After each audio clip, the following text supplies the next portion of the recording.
Guard کے سر کے اوپر سے گزر گیا۔ اچھا جو بھی ہے، اب چلو دوا لے لو اور واپس چلو۔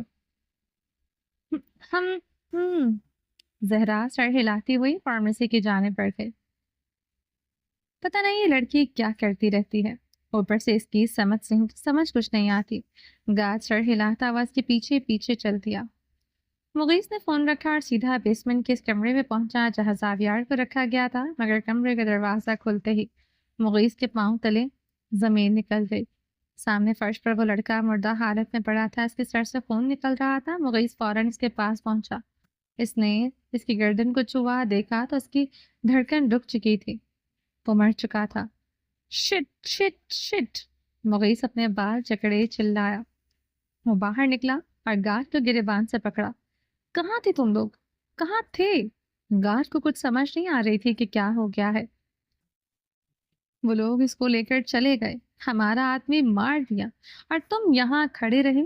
مغیث چلایا اور اپنا سر اس کے سر میں دے مارا۔ گارڈ گھوم کر رہ گیا۔ You idiot! کہتے مغیث ایک قدم پیچھے ہٹا اور اسی گارڈ کی گن نکال دی۔ گارڈ کی سانس اٹکی، تم لوگ کسی کام کے نہیں، کہہ کر اس نے ٹریگر دبا دیا اور گارڈ وہیں زمین بوس ہو گیا۔ گولی کی آواز پر اندر گرے ہوئے لڑکے نے ہولے سے آنکھیں کھول دی۔ باہر مغیث چیختا چلاتا ہوا دور جا رہا تھا۔ وہ لڑکا ہولے سے مسکرایا، اٹھ کر بیٹھا اور اپنی جیب سے نکال کر ایک گولی نگل لی۔ اف، ابھی مر جاتا میں۔ وہ اپنا سر پکڑے اٹھ کھڑا ہوا۔ یہ خون تو بہہ گیا، چلو ایک ڈرپ لگوا لوں گا، وہ کہتے ہوئے باہر نکلا۔ گارڈ دروازے میں ہی گرا ہوا تھا۔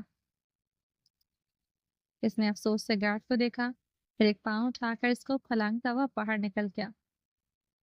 وہ ایک کشادہ سا عالیشان اور پرتعش سا کمرہ تھا، ایک بیڈ روم جس میں ایک عالیشان بیڈ اور کچھ صوفے رکھے ہوئے تھے۔ کمرے کا تھیم سنہری اور سیاہ تھا۔